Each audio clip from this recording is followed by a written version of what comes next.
कैसे हैं आप? उम्मीद करते हैं गर्मी की छुट्टी अच्छे से मना रहे होंगे। और इसी के साथ ही आज हम लोग शुरुआत कर रहे हैं प्रयास पेपर 2026 का सामान्य अध्ययन का पेपर, जो अभी हाल ही में जो 20 क्वेश्चन आया था, उसी 20 क्वेश्चन को हम लोग लेके आ रहे हैं कि उनका आंसर क्या हो सकता था और लेवल जो प्रयास का जो पेपर है उसका लेवल किस प्रकार है।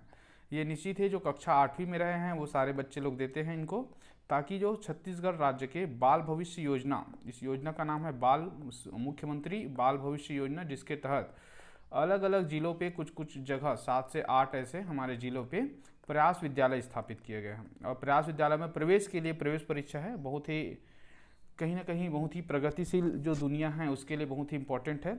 तो शुरुआत करते हैं आज का सॉल्वेट पेपर। चलिए, सबसे पहले इंपॉर्टेंट है, ऐसे ही मैं अलग अलग सब्जेक्ट का भी लाने का प्रयास करूंगा, तो आप अपने आंसर को मैच कीजिएगा, साथ ही साथ इसके एनालिसिस वीडियो के रूप में भी देखेंगे। ठीक है, तो जो सामान्य अध्ययन होता है उसमें मुख्यतः संविधान, ठीक है, अर्थव्यवस्था हो गया, इसके साथ ही आपका भारत का हमारा जो इतिहास हो गया। ठीक है, तो इसमें टोटल हमारे 4 भाग ऐसे आपको देखने को मिलेंगे।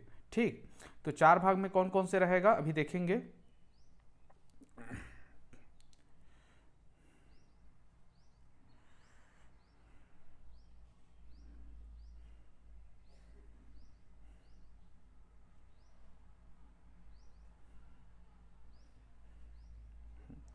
चलिए देखिए, सबसे पहले तो हमारा जो पहला क्वेश्चन है पहला क्वेश्चन जो है ये है आपका गोवा, दमन दीव और पुर्तगाली शासन जो था ये किस वर्ष समाप्त हुआ। यहाँ से हम लोग पहला क्वेश्चन कर रहे हैं। ठीक है, ऑप्शन है आपका 1961, 1947, 1960 और 1950। तो आपको याद रखना है कि जो भारत शासन था, भारत सरकार का जो स्वतंत्रता, भारत देश को स्वतंत्रता कब मिला? 1947 में मिला। और हमारे देश में गणतंत्र कब चालू हुआ? तो ये हुआ आपका 1950 में चालू हुआ, 26 जनवरी 1950 को। तो क्या सारे भारत के जो वर्तमान राज्य हैं वो जितने सारे अभी हम लोग जो देखने को मिलते हैं वो सभी के सभी भारत में शामिल थे क्या 1950 में? तो उत्तर है नहीं। तो कौन कौन से ऐसे क्षेत्र थे जो छूटे थे? जैसे कि एक जो छूटा हुआ था हमारा गोवा, दमन दीव। दमन दीव कहाँ पर है बच्चों? यहाँ पर है। ठीक है, हाँ, ये गुजरात सेक्शन है, गुजरात सेक्शन के ये पश्चिम अरब सागर तट है, वहाँ पे है। गोवा जो है वो महाराष्ट्र के जस्ट नीचे में है गोवा। तो ये जो इलाका है, ठीक है, यहाँ पे जो इलाका था ये गोवा जो था या पुर्तगाल का इलाका था, और पुर्तगाल लोग इतने आसानी से नहीं छोड़ने वाले थे, तो उनको लिए उसने हमने थोड़ा वेट किया। ये वेट हुआ 1961 तक के। तो इसका सही उत्तर जो हो जाएगा 1961। ठीक है, 1961 में हम इसे केंद्र शासित प्रदेश मिलाए, केंद्र शासित प्रदेश बनाए, अभी बाद में देखेंगे केंद्र शासित प्रदेश क्या होता है। और 1987 में हम इसे पूर्ण राज्य का दर्जा दिए हैं। तो गोवा को पूर्ण राज्य का दर्जा कब मिला? 1987 में। और गोवा को कब मिलाया गया? तो 1961 में, जहाँ पे पुर्तगाली शासन यहाँ पे खत्म हुआ। ऐसे ही एक राज्य और था बच्चों, उसका नाम था यहाँ पे पांडिचेरी। क्या नाम था? पांडिचेरी। पांडिचेरी पे भी हमारे विदेशी प्रशासन शासन कर रहे थे, जिसका नाम था फ्रांस। तो फ्रांस की शासन व्यवस्था 1954 में खत्म हुई थी। ठीक है, तो 1954 में फ्रांसी शासन व्यवस्था पांडिचेरी पे हमारा अधिकार हुआ। ठीक, ये हुआ हमारा पहला क्वेश्चन। आगे बढ़ते हैं। दूसरा क्वेश्चन है पंचायती राज व्यवस्था कब लागू हुई। ऑप्शन है 2 अक्टूबर 1959, 2 अक्टूबर 1962, 2 अक्टूबर 1960 और 2 अक्टूबर 1980। ज़्यादातर आपके सामान्य ज्ञान के पेपर में यह जो तिथि रहता है बहुत इंपॉर्टेंट होता है। तो आपको बता दूं कि अभी की जो पंचायती राज व्यवस्था है सबसे पहले भारतीय संविधान में या हमारे देश में कब लागू हुआ? तो संविधान में तो बाद में आया, लेकिन हमारे देश में लागू जो हुआ था वो हुआ था 2 अक्टूबर 1959 को। ठीक है, तो उस समय के जो प्रधानमंत्री थे पंडित श्री जवाहरलाल नेहरू जी थे, और उन्होंने राजस्थान अगर पूछेगा कि कौन से राज्य में स्थापना हुआ पंचायती राज, तो राजस्थान में सर्वप्रथम हुआ, नागौर जिला पे। राजस्थान का नागौर जिला था जो 2 अक्टूबर 1959 को यहाँ लागू हुआ। ठीक है, 2 अक्टूबर भी बहुत इंपॉर्टेंट है बच्चों। आपको पता होगा कि 2 अक्टूबर को हमारे राष्ट्रपिता महात्मा गांधी जी का जन्म दिवस है। किसका जन्म दिवस है? महात्मा गांधी जी का जन्म दिवस है। और महात्मा गांधी का जो जन्म दिवस है, महात्मा गांधी का जो जन्म दिवस है, इसके तिथि पे बहुत सारी योजनाओं का शुभारंभ होता है। ठीक है, तो बहुत सारी योजना जो होती है वो कौन कौन सी होती हैं?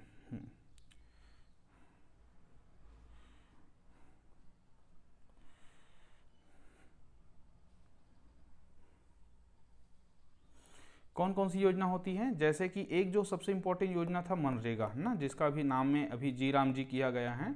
तो ये योजना की शुरुआत कब हुई थी? तो इस मनरेगा करके इसका नामकरण जो हुआ था वो 2 अक्टूबर 2009 को हुआ था।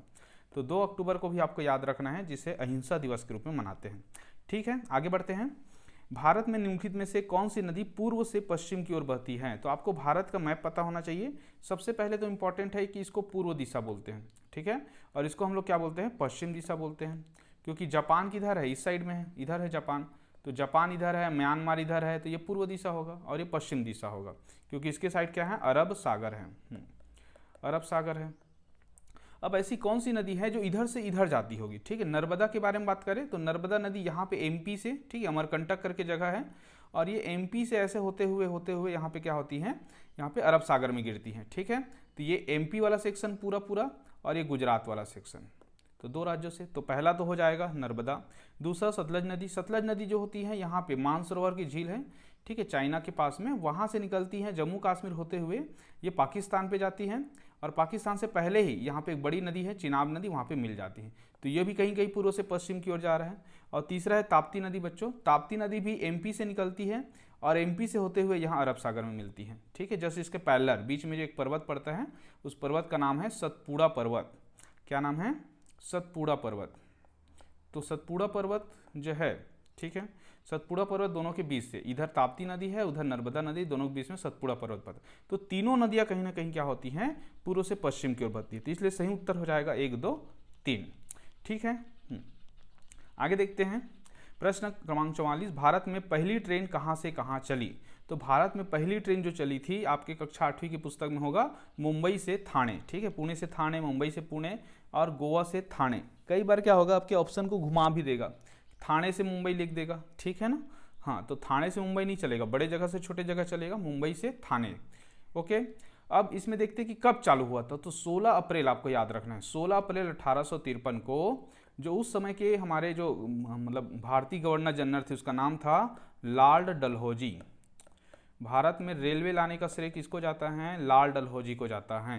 कब लागू किया? 16 अप्रैल 1853 को। ठीक है, और ये भाप इंजन से चलता था। अभी जैसे वर्तमान में इलेक्ट्रिक इंजन का उपयोग किया जाता है, ठीक है, कई जगह भाप इंजन भी चलता है, लेकिन इलेक्ट्रिक इंजन का ज़्यादा उपयोग करते हैं।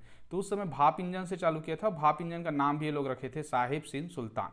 ठीक, तो ये हमारी भारत की ट्रेन व्यवस्था के बारे में है। आगे देखते हैं। भारतीय संविधान के प्रावधान जिन देशों के संविधान से लिया गया है, उनको उचित मूल्यांकन करना है। तो आपको याद रखना है कि भारतीय संविधान जो है वो क्या है, हमारा जो संविधान अभी बना हुआ है वो केवल हमने नया नहीं बनाया है। हमने क्या किया, जब हमारा देश कब आज़ाद हुआ है? हमारा देश आज़ाद हुआ है बच्चों 1947 को। तो इससे पहले कोई देश आज़ाद हो गया होगा, तो जैसे यूएसए आज़ाद हो गया था, फ्रांस आज़ाद हो गया था, ठीक है, और इसके साथ ही हमारा जैसे कि बात करेंगे यूएसए, फ्रांस, कनाडा ना, और ब्रिटेन ही सभी पे कब्जा किया हुआ था ना। जैसे फ्रांस में तो चलो राजा था, तो ये सब देश आज़ाद हो गए थे। तो आज़ाद हो गए थे तो क्या उसके संविधान पे कैसा काम कर रहा है? ये हमारे यहाँ के जो प्रारूप समिति थे, जो जिसमें बाबा भीमराव अम्बेडकर साहब थे, उन्होंने अच्छे अच्छे चीज़ों को देखा और उसकी कौन सी चीज़ें हमारे लिए लायक है, उसके आधार पर हमने अपनाया।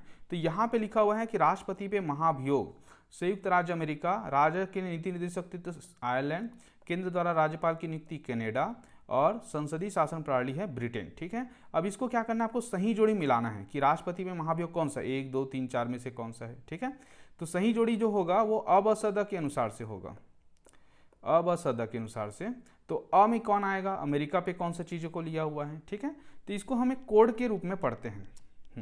कोड के रूप में कैसे पढ़ेंगे? सबसे पहले मैं आयरलैंड का बताता हूँ कि हमने आयरलैंड से क्या क्या लिया। इसको हम लोग बोलेंगे एक बीमारी के नाम पे निमरा, नीमरा। नीमरा से हम लोग याद रखेंगे, देखो नी से हो जाएगा हमारा नीति निर्देशक तत्व, नीति निर्देशक तत्व, ये भाग 4 है। कल के डेट में आप लोग संविधान पढ़ेंगे तो आप इसको और अच्छे से समझेंगे। दूसरा जो चीज़ें है, ठीक है, दूसरा म से लिखना है मनोनयन की शक्ति। राष्ट्रपति क्या करता है, बहुत सारे लोगों को मनोनयन करता है ना, मनोनीत करता है। और तीसरा जो होता है आयरलैंड से, ठीक है, तीसरा हम लोग देखेंगे कि राष्ट्रपति का जो निर्वाचक मंडल है, किसका निर्वाचक मंडल है, राष्ट्रपति का, कि राष्ट्रपति को चुनने के लिए कौन कौन लोग आएंगे। तो ये हम लोग लिए हैं आयरलैंड के सिद्धांत से। ठीक, ऐसे ही कनाडा के सिद्धांत से लिए हैं स रा अब करके। देखिए स रा अब में कौन कौन आएगा? स रा औ, स रा औ कहाँ से लिए हैं? कनाडा से लिए हैं। तो स से संघी शासन, ठीक है, संघी शासन। र से राज्यपाल का पद। अ से अवशिष्ट शक्तियाँ, अवशिष्ट शक्तियाँ, ठीक है।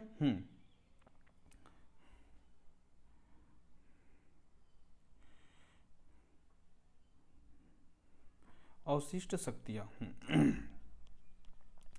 तो ये चीज़ें जो है इसको हमें समझने की ज़रूरत है कि ये सारी चीज़ें जो ले रहे हैं हम लोग कहाँ कहाँ से ले रहे हैं, ठीक है। तो आयरलैंड का नीति निर्देशक सिद्धांत बिल्कुल सही जा रहे हैं, ठीक है। राज्यपाल के कनाडा भी जा रहे हैं। ब अ स, तो ब स मतलब एक क्या हो जाएगा? 1 2 हो जाएगा, इसका क्या हो जाएगा? 2 हो जाएगा, इसका हो जाएगा 3। तो 2 3 बीच में कहाँ पर है बच्चों? 2 3 है ए ऑप्शन में, ठीक है। अब मैं आपको दो चीज़ें और बता देता हूँ कि ब्रिटेन से क्या लिए हैं और हम लोग अमेरिका से। तो ब्रिटेन से हम लोग लिए हैं प्रमम संघवी एकक, प्र से प्रधानमंत्री का पद लिए हैं, ठीक है। दूसरा हम लोग म से जो लिए हैं मंत्रिमंडल लिए हैं, ठीक है। स से लिए हुए हैं यहाँ पे मंत्रिमंडल के पद को लिए हैं। वी से हमने विधि का शासन लिया है। ए से एकल नागरिकता लिया हुआ है। तो इस प्रकार से हम अलग अलग चीज़ों के लिए अलग अलग पद लिए हुए हैं, ठीक है। आगे देखते हैं अमेरिका से। अमेरिका से हमने क्या लिए हैं? मानसराउ, माँ से मौलिक अधिकार, ठीक है। और राष्ट्रपति पे महाभियोग, महाभियोग जब उसको हटाना रहता है किससे हटाते हैं? महाभियोग से हटाते हैं। न से न्यायिक समीक्षा, अपने निर्णय पे क्या करता है माननीय सर्वोच्च न्यायालय और समीक्षा कर सकता है, या न्यायिक स्वतंत्रता। स से सर्वोच्च न्यायपालिका, न्याय ही सर्वोच्च होगा, ठीक है, ये अमेरिका से है। और स्वतंत्र भी होगा, स से क्या हो जाएगा? स्वतंत्र होगा, ठीक है, किसी से बंधन में नहीं रहेगा। ओके।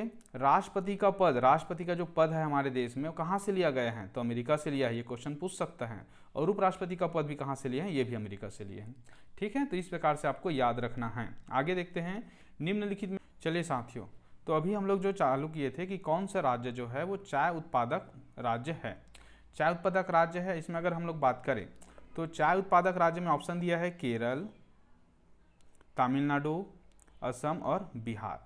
अगर इन चारों राज्यों के बारे में बात किया जाए तो ये जो होते हैं हमारे दक्षिण भारत में, जो मालाबार तट है, ठीक है, मालाबार तट पे ही चाय का उत्पादन अच्छा से होता है। और साथ ही साथ असम पे चाय का उत्पादन अच्छा होता है, असम पे। तो मालाबार तट पे कौन कौन से राज्य आते हैं? ये केरल हो गया, ठीक है, ये तमिलनाडु हो गया, और इसके साथ ही एक असम हो गया। तो यहाँ पे बिहार जो है वो नहीं आएगा।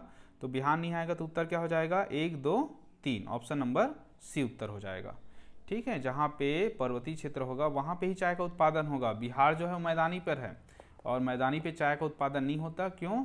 क्योंकि आपको कक्षा 8वीं में पढ़ाया गया होगा कि चाय के लिए क्या चाहिए?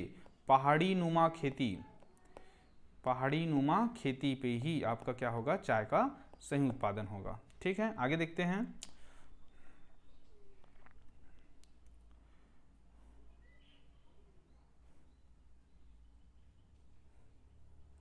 रैयतवाड़ी प्रणाली किसने शुरू की थी? तो रैयतवाड़ी प्रणाली शुरू किया था Thomas Munro, Lord Curzon, Cornwallis और रॉबर्ट क्लाइव। तो इतिहास में क्वेश्चन बहुत इंपॉर्टेंट है, थॉमस मुनरो, रैयतवाड़ी व्यवस्था। तो इसके बारे में आपको जानना है कि क्या है ये। तो आपको पता होगा कि भारत में जब एग्रीकल्चर व्यवस्था ब्रिटिश वाले ने लाया था, एग्रीकल्चर मतलब कृषि व्यवस्था में सुधार करने की या राजस्व प्रणाली अपनाई थी, उसमें उन्होंने 3 व्यवस्था को अपनाया था। 3 व्यवस्था कौन कौन से था? देखिए, यहाँ पे हमारा जो ये वाला पूरा ये है पूर्वी इलाका, इसको पूरा कहा जाता था बंगाल। क्या बोलते थे? बंगाल बोलते थे, ठीक है। ये जो नीचे वाला इलाका है ये दक्षिण भारत था, और ये वाला भाग जो था पश्चिम, और ये तो ये दोनों आ जाएगा, उत्तर भारत भी आ जाएगा प्लस पश्चिम भारत भी आ जाएगा। तो अलग अलग लोगों ने अलग अलग टाइप पे, जैसे यहाँ पे चालू हुआ था स्थायी बंदोबस्त। क्या लागू हुआ था? स्थायी बंदोबस्त, ठीक। नीचे में जो चालू हुआ था वो था रैयतवाड़ी व्यवस्था, रैयतवाड़ी व्यवस्था दक्षिण भारत में। और उत्तर और पश्चिम यहाँ पे चालू हुआ था महलवाड़ी व्यवस्था, महलवाड़ी व्यवस्था, ठीक है। हाँ, तो स्थायी बंदोबस्त को लाया था कार्नवालिस ने लाया था। इसको पूछा जाता है 8वीं के सामाजिक ज्ञान पेपर में। रैयतवाड़ी को और महलवाड़ी को, तो रैयतवाड़ी में एल्फिस्टन का नाम आता है, ठीक है। इसको देख लेते हैं। ऑप्शन में क्या क्या है देखो, ऑप्शन में आपका जो है इसमें है रैयतवाड़ी को पूछा हुआ है, ठीक है, तो इसमें आ जाएगा आपका मुनरो का नाम आ जाएगा, ठीक है। हाँ,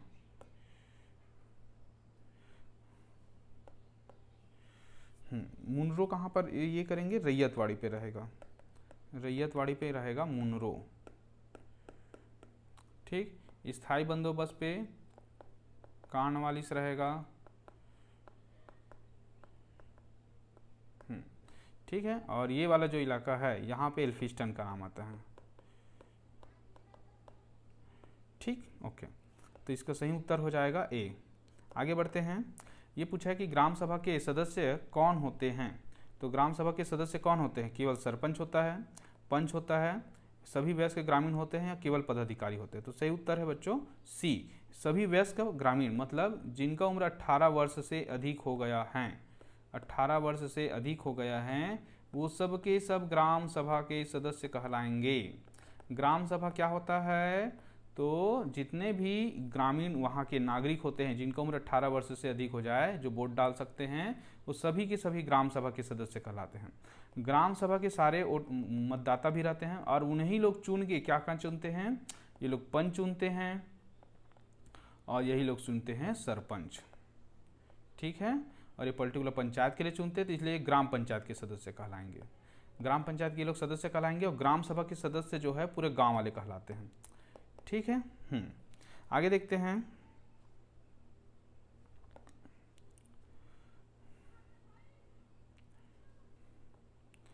इनमें से कौन सी फसलें नगदी है। तो नगदी फसल का मतलब क्या है, नगदी फसल, नगदी फसल किसको कहेंगे, ठीक है। नगदी फसल का मतलब होता है जो तुरंत पैसा दे, पैसा दे, तुरंत पैसा दे, मतलब आपका खाद्यान्न के लिए उपयोग नहीं किया जाएगा। जैसे क्या होता है कुछ राज्यों में, जैसे कि हम बात करते हैं उड़ीसा पे ना, तो उड़ीसा पे चावल जो है वो खाद्यान्न फसलें हैं, खाने के लिए उगाते हैं लोग, जबकि इस चावल को पंजाब के लोग बेचने के लिए उगाते हैं, खाते भी हैं प्लस बेचते भी, मतलब बहुत ज़्यादा उत्पादन होता है, ठीक है। तो ये कॉमर्शियल फसल है उन लोगों के लिए। तो जिस खाद्यान्न के लिए उपयोग नहीं करते हैं, बेचने के लिए उपयोग करते हैं, पैसा के लिए उपयोग करते हैं, उपयोग खेती करते हैं, उसे नगदी फसल कहते हैं। तो देखो कपास को कोई आदमी खाता है क्या, नहीं, उपयोग ही करते हैं, बेचते हैं। तंबाकू भी कहीं ना कहीं उपयोग करने के लिए है और रबड़ भी कहीं का उपयोग करने के लिए। तो ये तीनों चीज़ें खाद्यान्न फसल नहीं है, ओके। तो इस वजह से क्या कहलाएंगे, नगदी फसल कहलाएंगे, ठीक। तो इसका सही उत्तर हो जाएगा 1, 2, 3। आगे बढ़ते हैं। भारत में गरीबी और ब्रिटिश शासन के उल्लंघन पुस्तक किसने लिखा था। इस पुस्तक का अंग्रेजी में अनुवाद है poverty and un British rule in India, ठीक। इनको 1905 पे, ठीक है, देखो ऑप्शन है दादा भाई नौरोजी, नेहरू जी है, गांधी जी है और सुभाष चंद्र बोस। तो 1905 का जो कोलकाता अधिवेशन हुआ था वहां पे इनको पढ़ के समझाया था, कौन सुनाया था, दादा भाई नौरोजी, ठीक। तो भारत का गरीबी और ब्रिटिश शासन का उल्लंघन एक बहुत पुस्तक है, बहुत इंपॉर्टेंट पुस्तक है, जिसमें बताया गया कि अंग्रेजों ने कैसे हमें लूट रहा है, अंग्रेज जो है वो भारतीयों को कैसे लूट रहा है, ठीक है। कि यहाँ के कच्चे माल के सामान को वहाँ पे ले जाते हैं लंदन पे, फिर वहाँ से कपड़ा बना के यहीं पे बेचते हैं, और यहाँ के कारीगर लोग जो हैं वो क्या हो जाते हैं, उनको काम नहीं मिलता है तो वो गांव जाते हैं और गांव में जाकर गरीब हो जाते हैं, क्योंकि खेती किसानी का भार बढ़ता है, ठीक है। तो अंग्रेज लोग कैसे हमारे पैसा को ब्रिटेन लेते जा रहा है, ये सारा चीज़ें बताया था कौन, दादा भाई नौरोजी ने। आगे बढ़ते हैं। भारत में कितने राज्यों में विधानसभा परिषद हैं। देखो विधानसभा और विधान परिषद ये दोनों अलग अलग चीज़ें हैं। तो इस बार पूछा है प्रयास ने कि विधानसभा तो ठीक है, चलो सभी राज्यों में होता है, वीपी कितने में, विधान परिषद कितने में है। तो आपको याद रखना है बच्चों, यहाँ पे है जम्मू कश्मीर, कौन सा राज्य है, जम्मू कश्मीर एक, यहाँ पे है उत्तर प्रदेश, उत्तर प्रदेश 2, जेके 1, यहाँ पे है बिहार, ठीक है, बिहार। इसके नीचे में अब हम लोग देखेंगे महाराष्ट्र। जो बड़े राज्य होते हैं वहाँ पे ज़्यादातर रहते हैं, ये अपने अनुसार से भी रहता है। यहाँ पे 2 भाई हैं, एक भाई का नाम है तेलंगाना और इसी का भाई हुआ आंध्रा, ठीक है, तेलंगाना आंध्रा ये 2 हुआ, महाराष्ट्र 3, बिहार 4, ये 5 और जम्मू कश्मीर 6। तो सही उत्तर हो जाएगा 6, विधान परिषद, ठीक है। और विधानसभा कितने सीटों में होगा, तो विधानसभा जितने राज्य होंगे वहाँ पे सभी पे क्या होगा, आपका विधानसभा होगा, प्लस हमारा दिल्ली और जम्मू कश्मीर, दिल्ली प्लस पांडुचेरी प्लस जम्मू कश्मीर, ये ऐसे जगह हैं जो केंद्र शासित प्रदेश हैं, लेकिन यहाँ पे इलेक्शन होता है, मतलब विधानसभा है, ठीक। आगे बढ़ते हैं। काला सोना शब्द किसके लिए प्रयोग किया गया है? तो काला सोना कोयला, सोना, पेट्रोलियम, लोहा। और बच्चे क्या होते हैं जल्दी देख के इसको कोयला समझ बैठते हैं, जो कि गलत है। ठीक है, सही उत्तर जो आ जाएगा आपका पेट्रोलियम। पेट्रोलियम को हम बोलते हैं काला सोना। ठीक है, कई जगह ऑप्शन में भले कोयला मिलेगा, लेकिन इसको सही उत्तर होना चाहिए पेट्रोलियम का काला सोना। 8वीं की पुस्तक में दिया भी हुआ है। ठीक। जैसे कि लोहा को बोलते हैं ना, हाँ, इसको क्या बोलते हैं? कारखानों की रीढ़ की हड्डी बोलते हैं। कारखानों की रीढ़ की हड्डी, क्योंकि सारे कारखाना किस पे चलता है? लोहा पे चलता है। ठीक है, आगे देखते हैं। करो या मरो का नारा किस आंदोलन के दौरान दिया गया था? तो करो या मरो का नारा किसने दिया ये नहीं पूछा, किस आंदोलन के तहत दिया गया है। तो किसने दिया था इसको आंदोलन को बच्चों? तो इसको दिया था महात्मा गांधी जी ने दिया था। कब दिया था? तो इसका सही उत्तर है, देखो ऑप्शन है असहयोग आंदोलन, स्वदेशी आंदोलन, भारत छोड़ो आंदोलन, सभी ना। लेवल प्रयास का बढ़ते जा रहा है। देखो ये चारों आंदोलन जो है, इसमें इसको छोड़ दिया जाए तो बाकी सब गांधी जी नहीं चलाए थे। ठीक है, तो सभी तो गांधी जी के द्वारा ही चल रहा है। आपको पता हो जाएगा कि करो का मारो का नारा किसने दिया, तो महात्मा गांधी। लेकिन किस में दिया था? तो इसका सही उत्तर हो जाएगा, ये हो जाएगा भारत छोड़ो आंदोलन में। ठीक है, भारत छोड़ो आंदोलन में दिया था। तो महात्मा गांधी ने कौन कौन से आंदोलन चलाए थे? देखो 1917 में, 1918 में, ठीक है, 1920 में, 1930 में और 1942 में, इतना आंदोलन चला। 1917 में इसका पहला आंदोलन चला था, चंपारण सत्याग्रह चला था। ठीक है, इसको याद रखना है। 1918 में 2 आंदोलन किया इन्होंने, अहमदाबाद में किया मिल मजदूर आंदोलन, और यहीं पे एक जगह है खेड़ा सत्याग्रह किया। 1920 में आया था बच्चों असहयोग आंदोलन। 1930 में आया था सविनय अवज्ञा आंदोलन, और 1942 में आया था भारत छोड़ो आंदोलन। और भारत छोड़ो आंदोलन के तहत ही इन्होंने देश को बोला था कि करो या मरो, या तो देश के लिए अपनी जान दे दो, या तो फिर आजीवन गुलामी के लिए लड़ते रहो। ठीक है, तो इसका सही उत्तर है भारत छोड़ो आंदोलन। 8 अगस्त 1942 को शुरुआत हुआ था। ठीक, FIR का पूर्ण रूप क्या है? हम देखते हैं जनरली नागरिक शास्त्र में दिया भी है FIR क्या होता है। तो FIR का फुल फॉर्म, FIR उपयोग कहाँ होता है? तो जब भी कोई भी जैसे व्यथित हो गया ना, या वादी हो गया, या इसको हम बोल सकते हैं कोई भी पीड़ित पक्ष। और पीड़ित पक्ष क्या होता है? जब अब उनके साथ कोई भी पीड़ा होती है, कोई भी दुर्व्यवहार होता है, तो वो पुलिस में जाकर क्या करता है? एक कंप्लेन दर्ज करते हैं। तो इसी पत्र को हम क्या कहते हैं? First information report. ठीक है, तो फर्स्ट इंफॉर्मेशन हो जाएगा, इसका फुल फॉर्म क्या हो जाएगा? देखिए, फर्स्ट इंफॉर्मेशन। इसको 8वीं में पढ़ने वाले जो बच्चे अच्छे से पढ़े होंगे वो उसने मिला भी होगा। फर्स्ट इंफॉर्मेशन रिपोर्ट, फर्स्ट मतलब होता है प्रथम, ठीक है, और इंफॉर्मेशन मतलब होता है सूचना। तो इस हिसाब से आप लगा सकते हो ना, पहली सूचना रिपोर्ट। घटना रिपोर्ट भी नहीं होगा, जांच रिपोर्ट भी नहीं होगा, इंफॉर्मेशन है, आई फॉर इंफॉर्मेशन। और इंफॉर्मेशन को इंग्लिश में क्या बोलते हैं? सूचना। ठीक, आगे, वाणिज्यिक उद्योग के लिए सब्जी, फूल और फल उगाना क्या कहलाता है? तो वाणिज्यिक उपयोग के लिए अगर हम लोग सब्जी को, फूल को और फल को उगाने हैं तो उसे हम बोलते हैं अभी के दौर पे हार्टिकल्चर। ठीक है, हार्टिकल्चर कहा जाता है। आज के कंपटीशन एग्जाम में आजकल आता है, जैसे कि विटीकल्चर किसको बोलते हैं? तो विटीकल्चर हम बोलते हैं अंगूर के उत्पादन करते हैं, अंगूर के उत्पादन वाली खेती की प्रणाली को हम बोलते हैं विटीकल्चर, अंगूर विटीकल्चर। सेरीकल्चर हम बोलते हैं बच्चों रेशम को, याद रखना है, र से पकड़ना है, रेशम, रेशम उत्पादन को। ठीक है, ऐसे पीसी कल्चर हो गया। तो पीसी कल्चर को भी हम लोग अलग अलग नामों से जानते हैं। ठीक है, तो अलग अलग चीज़ें के लिए आजकल क्या हो रहा है कि ये सारा चीज़ें आ रहा है। आपको ये सारा चीज़ें भी कहीं ना कहीं बाद में आपको कंपटीशन में देखने को मिलेगा। ठीक है, चलिए आगे बढ़ते हैं। भारत के किस भाग में भूमध्य सागरीय जलवायु पाई जाती है? तो भूमध्य सागरीय जलवायु किस भाग में पाई जाएगी? तो हम इसको अगर मान ले जाए, एक भारत बना लेते हैं ऐसे ही,